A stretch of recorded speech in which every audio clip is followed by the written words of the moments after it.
As perseguições. Essa frase aí do Alexander Mann, é assim Alexander Mann porque ele é russo.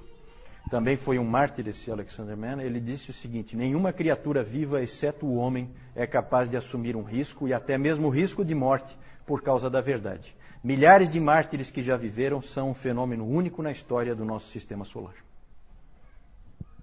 Pode passar. É interessante porque a perseguição ela começou com os judeus. Quem perseguiu primeiro a igreja foram os judeus. E Roma era o protetor. Não é assim que a gente vê no Novo Testamento? Vêm os judeus vêm e eles querem massacrar os cristãos, né? O que a gente vê lá? Paulo apelando para César, apelando para Roma para escapar. E Roma acabava, no seu sistema legal, acabava protegendo a igreja. E depois, lá pelo ano 60, há uma inversão. Quem protegia passa a ser o grande algoz. E Roma passa a ser o grande perseguidor da igreja. É interessante, é claro que aqui nós vamos falar dos mártires, e é interessante que na igreja primitiva os mártires têm assim uns fatos pitorescos, né? Era muito comum comemorar o aniversário dos mártires. Só que depois de mortos. E no dia da morte, não no dia do nascimento. Porque na verdade eles entendiam assim que aquele é que era o dia mais feliz de cada um deles, porque eles então começou a verdadeira vida eterna com Cristo a partir daquele dia. E eles lembravam então, né? Era feita uma comemoração de um aniversário. Interessante. Vamos lá. A perseguição romana, então. Vamos direto para a perseguição romana. Ela aconteceu do ano 60 até o ano 320, mais ou menos. Foram 10 grandes perseguições. A primeira foi com Nero. Temos um legítimo descendente de Nero aqui conosco, né?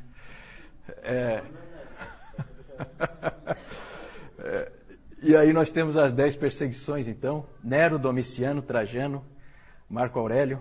Marco Aurélio tem algum aí? Também vai para aquela minha lista. Sétimo Severo, Maximino, Trácio, Décio. O Décio. Décio não está mais, né? O Décio. Esse Décio é bom. Esse aí é fera. Porque foi com esse imperador Décio que houve a primeira perseguição generalizada no Império. Ele foi o primeiro a querer realmente destruir o cristianismo completamente. Os outros não, nós já vamos falar sobre isso. Depois Valeriano, Aureliano, e depois a outra perseguição generalizada, porque eu também marquei aí, numa cor diferente, é a perseguição sob Diocleciano, que também foi uma tentativa de varrer o cristianismo totalmente do Império. As outras todas seguiram o padrão de Trajano, assim chamado. Usa-se essa expressão, padrão de Trajano. Trajano aqui, ó. Qual é o padrão de Trajano? Existe uma carta de Trajano para o governador Plínio, da Bitínia, dizendo como que ele tinha que se comportar em relação aos cristãos. E ele dizia o seguinte para o Plínio: não gaste tempo com os cristãos, não faça nada. Deixe eles quietos, não faça nada. A não ser que haja o quê? Denúncia. Se alguém vier reclamar para você de que aquele cara é cristão, aí você dá um jeito nele, obriga ele a adorar o imperador para resolver o problema. Então, esse foi, na maior parte do tempo, a perseguição foi assim, certo? Então, era assim, se você tinha um vizinho encrenqueiro, né, Emerson? Né? Você tinha um vizinho encrenqueiro, então você estava numa situação difícil, porque ele ia acabar te denunciando e aí você ia ser colocado contra a parede. Na maior parte do tempo, os cristãos viviam tranquilos, não havia problema, não havia dificuldade, a não ser que houvesse denúncia. É claro que você fica com medo o tempo inteiro, porque a qualquer momento alguém pode te denunciar. Então, era uma situação ruim. A primeira perseguição é interessante ali, a perseguição sob Nero, foi uma perseguição terrível. E aí nós temos o historiador romano Tácito, que não tinha nada de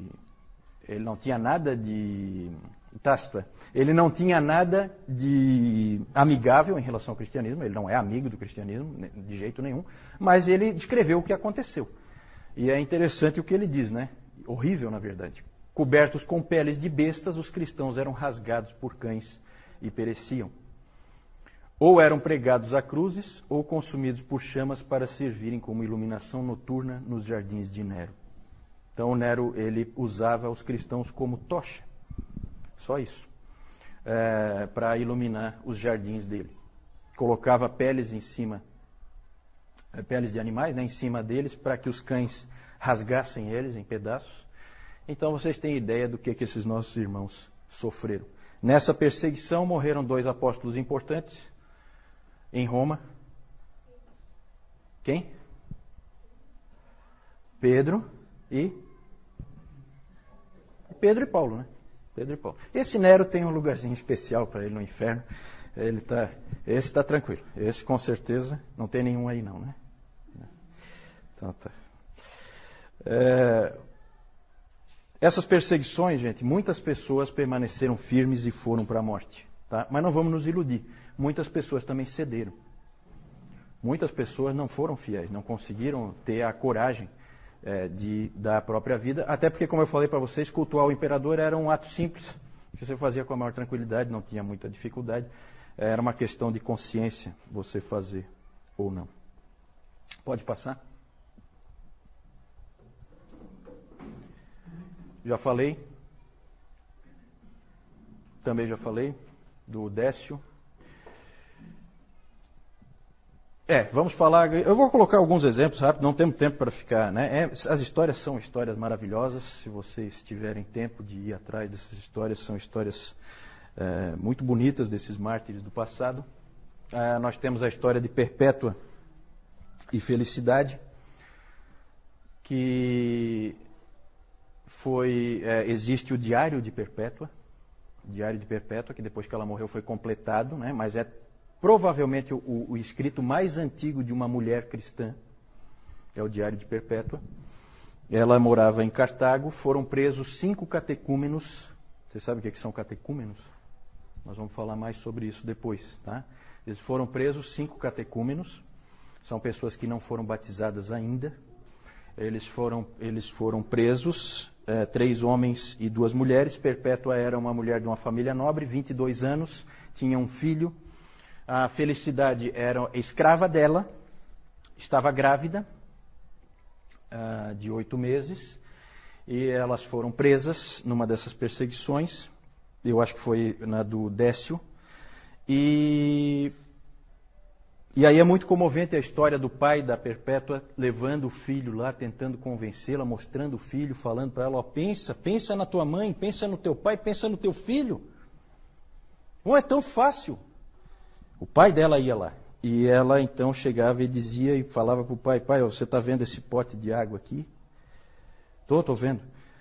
Pois esse pote de água pode ser alguma coisa diferente do que ele é? Ele pode querer ser alguma coisa diferente de um pote de água? Aí ele disse, não. Aí ela respondeu, pois eu sou cristã. Eu não posso ser diferente disso. Eu sou uma cristã. E aí ela acabou indo para a morte. Um dos 5 morreu na própria prisão. Eles foram torturados, tá? Eu não vou entrar em detalhe. E foram condenados, por fim, para encurtar a história, eles foram condenados a ser mortos pelas feras no estádio, certo? E os homens, 2 homens, foram atacados, segundo a história, foram atacados por um javali, depois por um urso e depois por um leopardo, por vez, né? E as mulheres foram condenadas a ser atacadas por um touro. Então elas foram espezinhadas por esse touro selvagem, e as 2, a Felicidade ficou muito feliz, não é um trocadilho, né? Mas ela ficou muito feliz porque ela sabia, vejam como é interessante essas histórias dos mártires. Ela sabia que se ela estivesse grávida, ela não poderia ser condenada ao martírio, porque era proibido matar alguém, uma mulher que estivesse grávida. Então ela ficou muito feliz porque ela teve o bebê prematuramente, e uma outra mulher cristã adotou, porque aí ela podia ser morta, junto com os outros com quem ela tinha sido presa. Então, alguns dias antes, ela teve o bebê e ela foi morta junto com a Perpétua. Uma história muito comovente essa dessa morte. Próximo é o Policarpo. Policarpo é sempre uma pessoa interessante, é um dos pais da igreja, e ele conheceu João pessoalmente, o apóstolo João. teve muita instrução com o próprio João, e é interessante isso, né? E ele foi um grande pai da igreja, muito amado pelas pessoas que o conheciam e o seguiam. E esse Policarpo, várias vezes o povo dele deu um jeito dele escapar da perseguição, mas ele teve um sonho uma vez em que ele era queimado e tal, e ele viu que Deus queria que ele parasse de fugir e que ele fosse finalmente morto. E a história é uma história fantástica, vale a pena vocês lerem, nós não temos tempo de ver aqui, mas o diálogo dele com o governador lá, romano, é um diálogo fantástico, né? Tem episódios assim fantásticos, né? Os cristãos eram chamados de ateístas, então o governador romano disse assim, por que você não fala abaixo os ateístas, lá no meio do julgamento, com um monte de gente? E ele tinha a intenção de que o Policarpo dissesse abaixo os ateístas contra os cristãos. Aí o Policarpo, esperto como era, pegou e fez ao contrário. Apontou para todas as pessoas que estavam em volta dele, querendo que ele morresse, e disse, abaixo os ateístas. Ele reverteu, né? Reverteu a coisa. Por fim, ele disse, o governador apertou ele o máximo que pôde, e aí ele falou que a famosa frase, né? 86 anos eu servi ao meu Senhor, e ele nunca me falhou. Como é que eu vou poder agora negar a Cristo Jesus, o meu rei? Então ele falou isso, e aí foi condenado. E aí ele foi colocado numa estaca para queimar, queriam pregá-lo para ele não fugir, ele disse, não, eu vou ficar aqui, eu não vou sair. Não precisa pregar, não pregaram mesmo. E aí queimaram ele, e aí a história é fantástica porque o fogo envolveu ele e não queimou ele. Ele abriu ficou um tipo de uma célula em que ele ficou no meio. Então foi obrigado um soldado a ir lá com uma espada e matar ele lá, porque ele não pôde ser queimado. Ele não queimava. Ele era, como é que se diz? Ele não era inflamável. Não era. Outra história. Só assim, exemplos que eu estou dando, né? Os 40 mártires de Sebaste. É uma história sensacional essa aí. Aconteceu na Armênia, eram 40 soldados, todos eles cristãos. Houve uma forte perseguição e o governador Licínio lá foi levantar quem eram os soldados que eram cristãos. Soldados romanos, veja que interessante. Soldados romanos eram cristãos, eles então foram condenados e a punição que o governador estabeleceu para eles foi colocá-los num lago gelado durante a noite inteira. Eles tiraram a roupa, entraram os 40 no lago e iam ficar lá a noite inteira. Enquanto isso, os romanos montaram uma tenda com água quente, né, para forçá-los a apostatarem, né, forçá-los a saírem. Então, tinha água quente ali, prontinha para recebê-los a qualquer momento.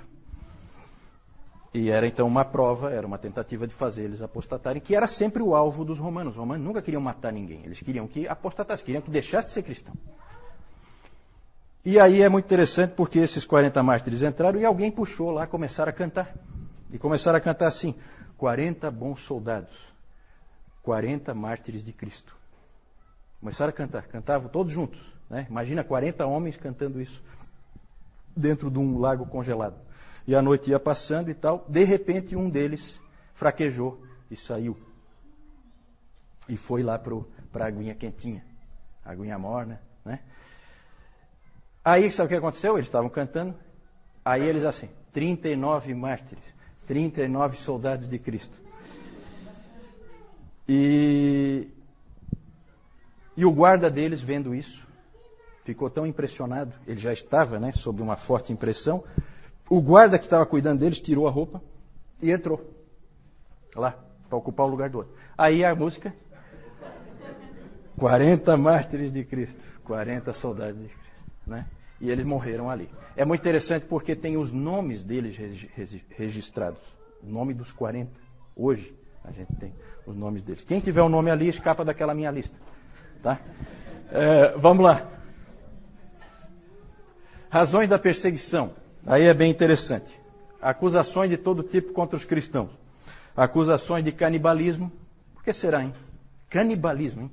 Já pensou nós aqui, BVN, aí alguém vai e chama a polícia, não, tem canibalismo lá dentro. Por quê? Exatamente rumores de que eles comiam o corpo e o sangue de alguém. Sacaram aí onde é que está o esquema? Era a ceia, né? Acusações de canibalismo, de incesto. Por que incesto será, hein?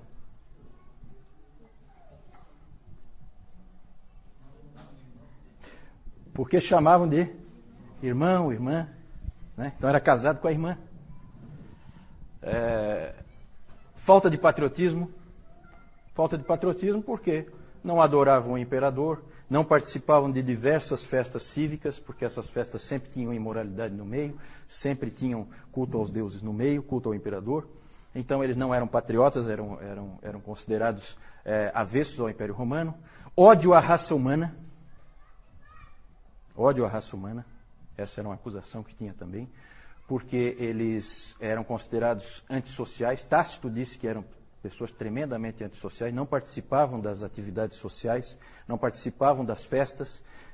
Isso mostrava era repulsa, né, pelas outras pessoas. Então eles eram acusados disso também. Olha, vejam que interessante, eles eram acusados de serem antifamília. Por que será antifamília?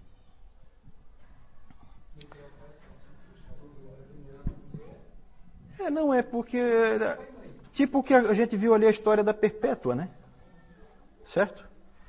Ela acabou abandonando o filho, o pai, a mãe, né? Por causa de Cristo. Certo? E quando os romanos tinham aquela coisa que a gente vê em muitas religiões pagãs, de adoração aos antepassados. Então, depois João vai mostrar um altar aos antepassados, para você cultuar os antepassados e tal. Tudo isso eles não tinham. Eles eram cristãos. O cristão não tem nada disso. O cristão não adora ninguém a não ser Deus.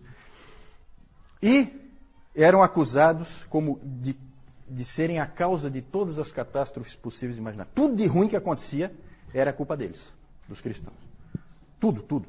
O Tertuliano até tem uma frase interessante, Tertuliano, que ele diz assim, se o Tibre transborda, o Tibre é o principal rio lá da Itália, né, que passa lá por Roma. Se o Tibre transborda, se o Nilo não chega aos campos, se o céu não se move, provocando a estiagem, ou se a terra se move produzindo um terremoto, se há uma fome, se há uma peste, o clamor é um só. Joguem os cristãos aos leões.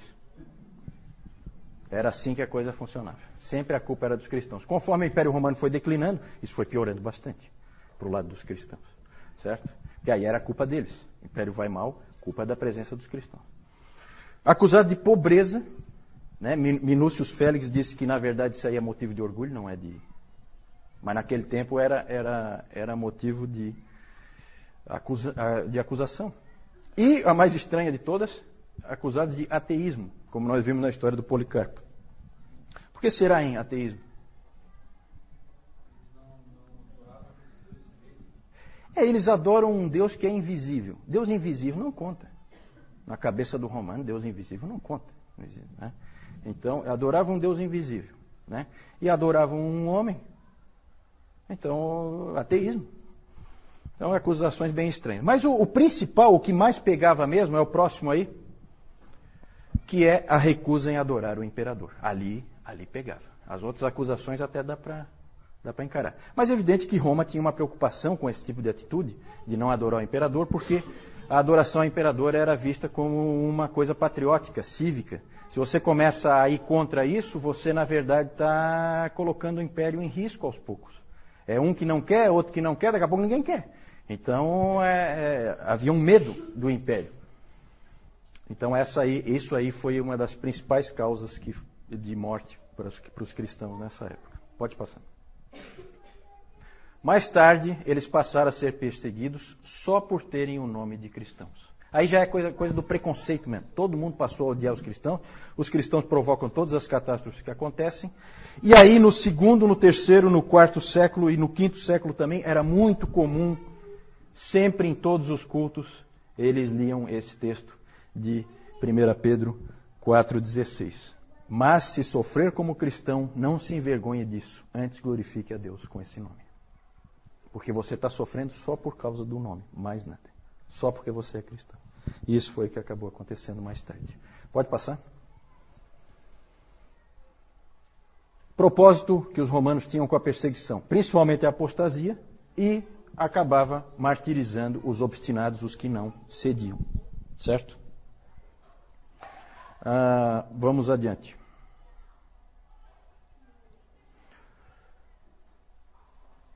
Os resultados da perseguição. O F.F. Bruce, ele disse que a igreja estava preparada para a catástrofe desde o seu início. O próprio Senhor da igreja, o Senhor Jesus Cristo, tinha preparado. Ele tinha dito, se perseguiram o Senhor, como é que não vão perseguir os servos? Não é? Não foi isso que ele disse? Então a igreja sempre esteve preparada para tomar pau, para levar bordoada. Sempre esteve preparada.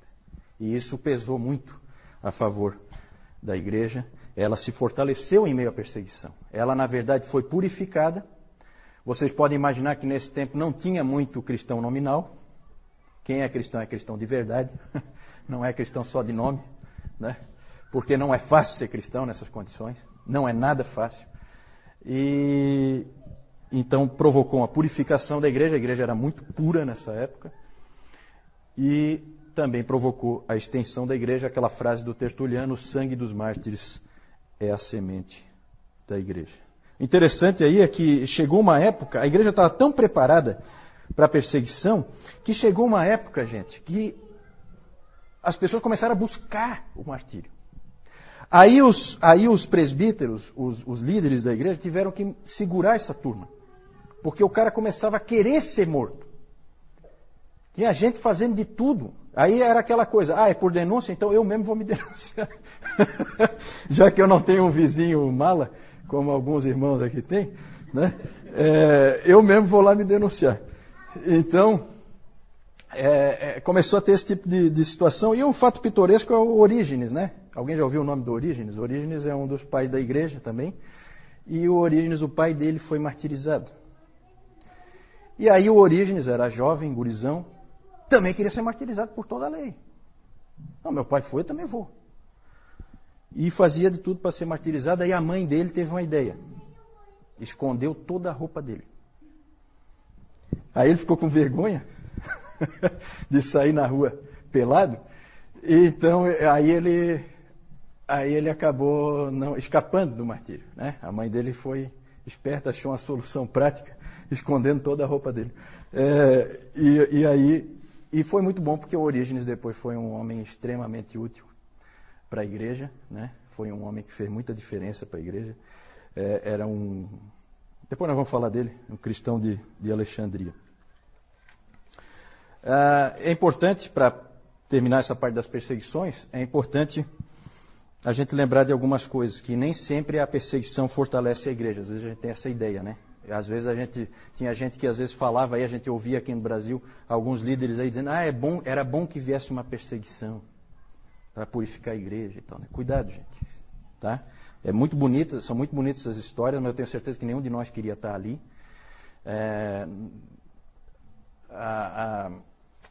Às vezes a igreja realmente foi purificada e aumentou, mas também houve vezes em que isso não aconteceu. Houve vezes em que a igreja foi dizimada em diversos lugares, certo? Nós vamos ver isso aí mais para frente, especialmente na Ásia e na África, a igreja foi completamente dizimada e destruída por perseguições. Outra observação é que a gente pensa muito nos primeiros séculos, nesses 250 anos ali de perseguições no Império Romano, a gente pensa muito como a época da perseguição aos cristãos, não é verdade? A gente tem essa tendência, né? Quando, na verdade, com certeza, a gente pode dizer com certeza, que o número de cristãos martirizados naquele tempo, nesses 250 anos, é menor, bem menor, do que o número de cristãos martirizados nos últimos 50 anos no mundo. Certo?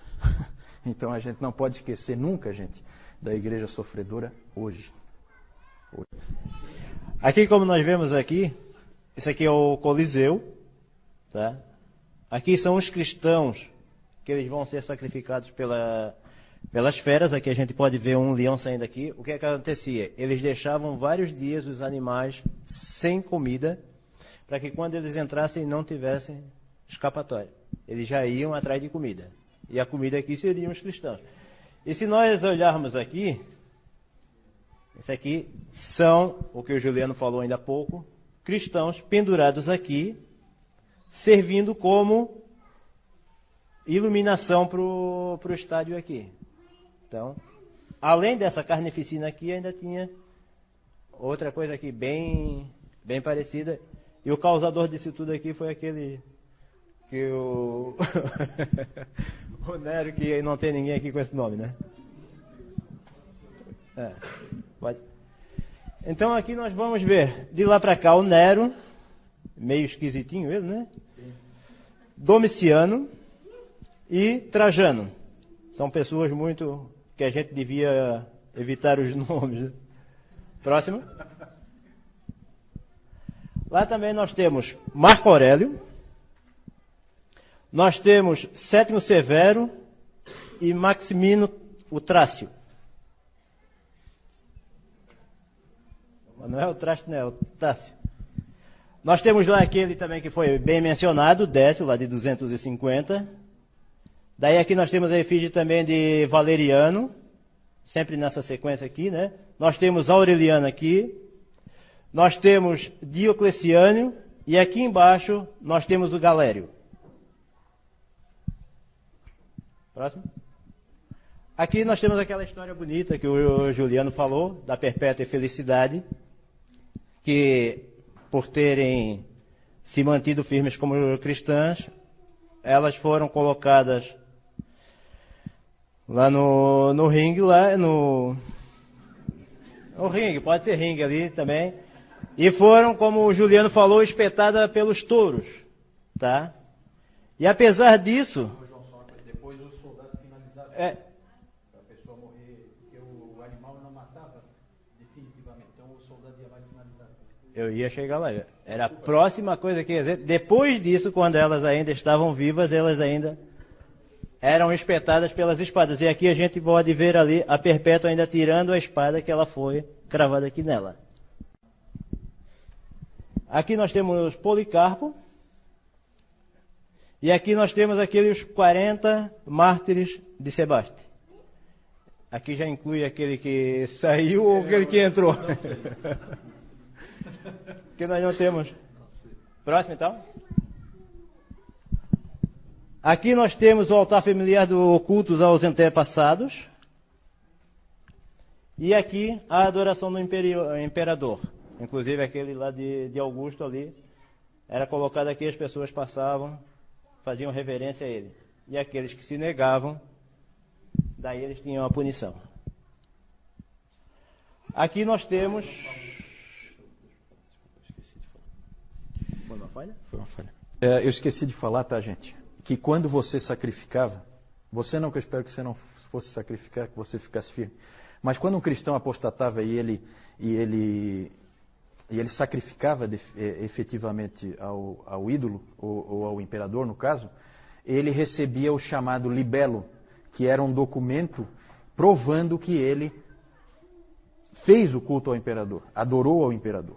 Né? Isso dava para ele uma série de garantias, fazia com que ele parasse de ser perseguido, ele podia ter vida normal, diferente de outros cristãos que não possuíam esse documento. Então esse é o libelo que tinha essa intenção.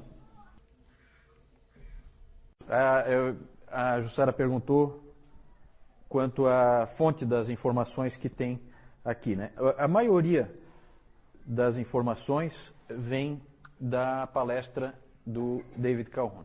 Né? Boa parte dessas informações estão repetidas nos livros, porque ele utiliza os livros como referência dele. Né? Mas alguma coisa não aparece lá. Alguma coisa é coisa que ele trouxe de outros livros.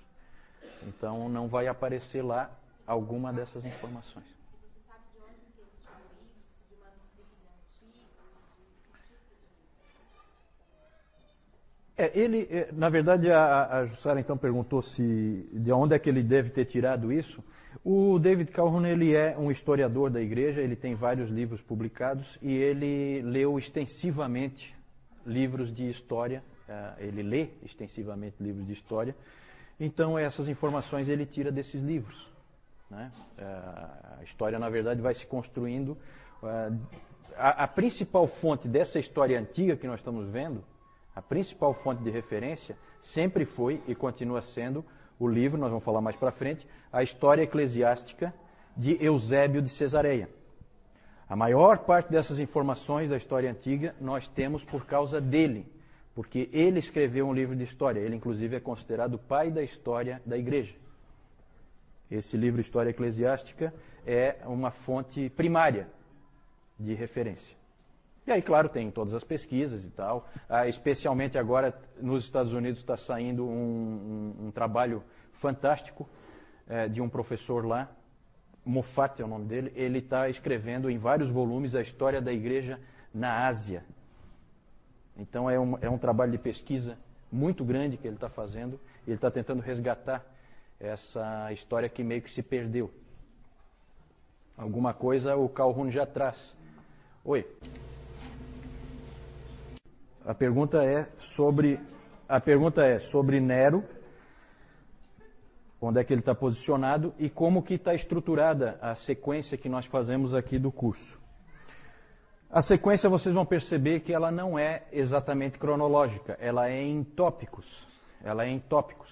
Nós aqui, nesse item das perseguições, nós cobrimos 250 anos, agora nós vamos falar dos apologistas, nós voltamos lá para o segundo século, 205, o ano 320 já é no quarto século, certo? Então são coisas que se sobrepõem, mas para fins de organização, a gente trata cada coisa separadamente e a gente tenta aprender alguma coisa com aquele tipo de acontecimento, com aquele tipo de situação, em vez de fazer cronológico, que é muito mais complicado, leva muito mais tempo e fica muito mais confuso. Quanto ao Nero,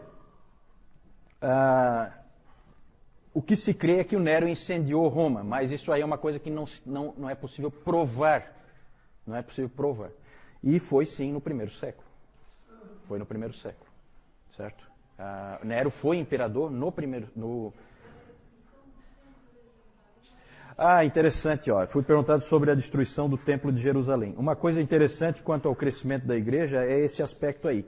A migração da influência dos apóstolos, dos judeus para os gentios, veio na época certa. Porque se tivesse ficado no meio dos judeus, poderia ter se perdido. É claro que Deus tinha controle disso, ele é soberano e ele tinha tudo já planejado na sua providência.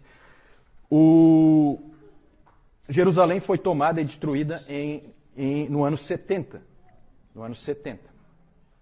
Ela foi completamente destruída, nós temos lá as ruínas lá hoje do Muro das Lamentações, pelo general, agora eu vou trazer ele para mim aqui, né? Apesar de ser nome bíblico, escapou só pela metade, porque o general Tito que depois também se tornou imperador, ele foi quem invadiu Jerusalém e arrasou completamente. E depois, no ano 135, finalizaram o serviço e acabaram de vez com o país chamado Israel. Foi destruído completamente, deixou de existir e só passou a existir novamente agora em 1948, né? Isso. Mártires é uma palavra, a palavra mártir significa, quem é que sabe? Testemunha. Mártir é uma testemunha. Só que é um nome que ganhou uma conotação especial, técnica, para identificar pessoas que morrem por causa da verdade, por causa de uma crença que eles têm. Esses são os mártires.